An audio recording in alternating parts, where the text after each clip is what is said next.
So I saw this film last Friday. It's been out in Australia for a while. I don't know when it's out in other countries. Yeah, it's been already released in Australia, and it was great.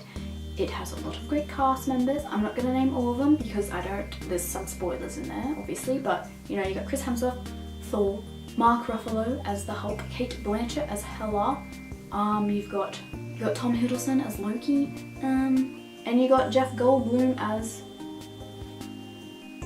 the Master. What the free hell is his name? I don't know, okay, I don't know, I forget. But yeah, they're the people that are in it, and it was a great cast. I loved it. It is the third installment of the Thor franchise. We haven't seen Thor in 2 years. Last time we saw him was in Age of Ultron. He flew off because he saw some things in his vision. I'm not sure this is a spoiler, but basically when we get to Thor, he has just been traveling around space trying to work out what was in his vision. So that's where we see him. The other character that is in this that you may know of is the Hulk. He has been in many of the trailers. Last time we saw him was in Age of Ultron again. He flew off into the jet and was like, see you later. This movie does kind of explain, well, it does explain why he is on another alien planet, so that happens. And don't worry, it does explain what Odin is doing, because remember at the end of Dark World, Loki dies, and when Thor is renouncing his claim to the throne, it's Odin he's speaking to, but when he leaves it turns into Loki, and Loki's like, haha, I'm still here. So what has been happening this entire time? Does Thor know that Odin isn't there? Obviously he has no clue, because why would he go to Earth for Age of Ultron? That's something that it does explain and go through. But Thor Ragnarok is the movie that we've all been needing for Thor. In my opinion, it is the best Thor movie that has been done, and I love the first one, but this one, there's just so much in it.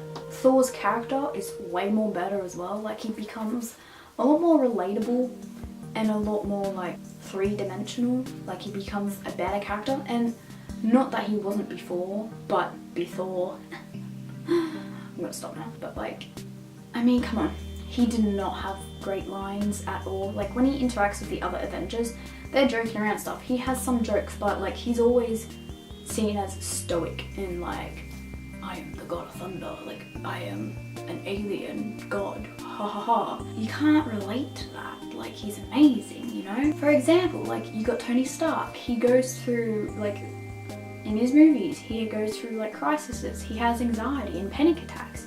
So it kind of brings him down to this more human character. Plus he's got, you know, well, the arc reactor, he doesn't have that anymore, but like, you know, like, that would make him sick. He has weaknesses there. And Steve Rogers, you know, he has to cope with the fact that everyone he has known is dead or either very, very old.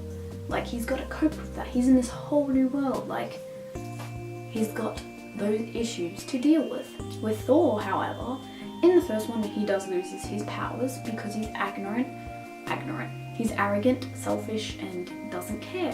So he loses his powers. But then he gets them in the end when his life is in danger.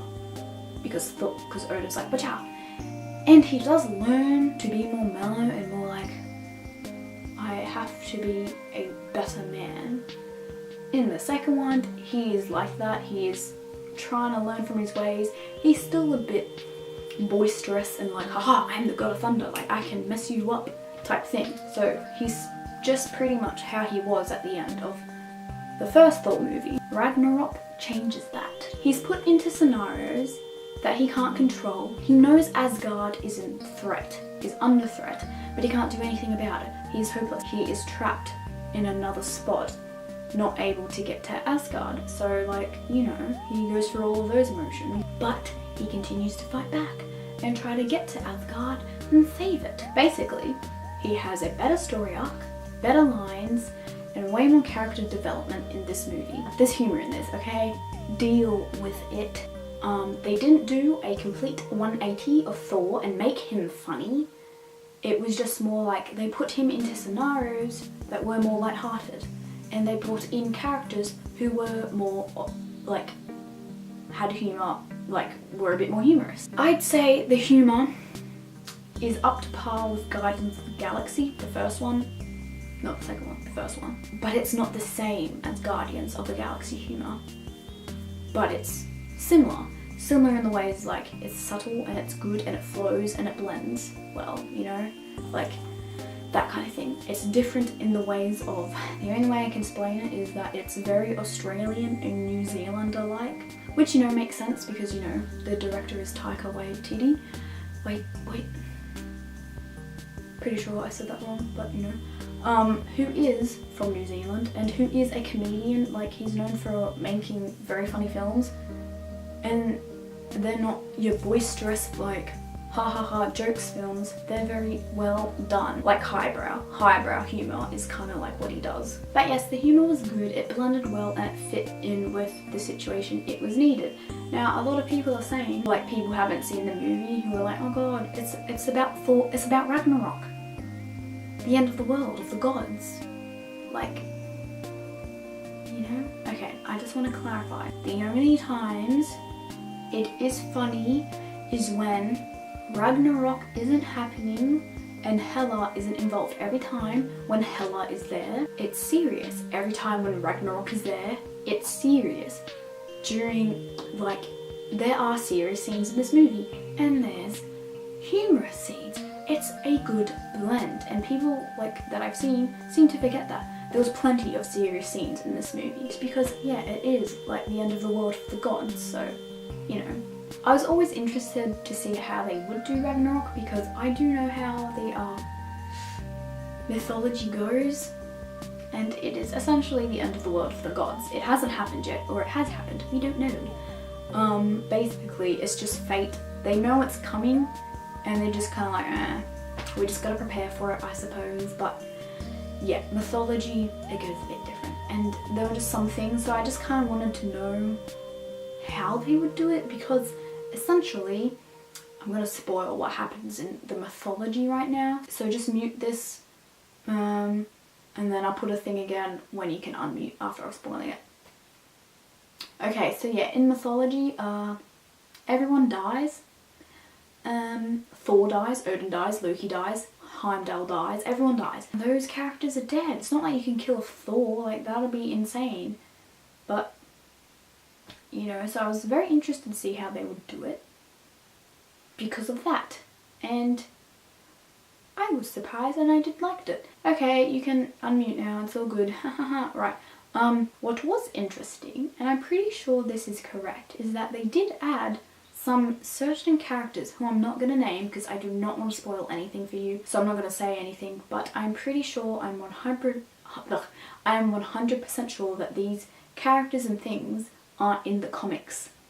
They come directly from the mythology. So I thought that was pretty nice. I liked that little touch of like putting the original source material in there. Like, I thought that was cool. Like I said, I'm pretty sure they're not in the comics, like these things. I'm not going to say what again because, you know, spoilers. But yeah, I thought that was pretty nice. And yeah, it was just really cool to see Thor and Banner working together. Like, it's a very different dynamic. We haven't really had them interact as much, so that's pretty cool. And the fact that Hulk smashed Loki to pieces, and Loki is in this film, so get ready for that interaction, you know. Or if there is one, ha ha ha. But yes, Thor Ragnarok, it was great. Thor and Bruce had a beautiful dynamic. It was amazing. All of the actors and actresses were great. I'm rating it a 9 out of 10. Not giving it a 10 out of 10 because I never do on a first movie that I've seen. It's just something that I do. But yeah, this movie was great. I highly recommend you see it. If you're watching this and are really put off by the movie, whatever, don't watch it then.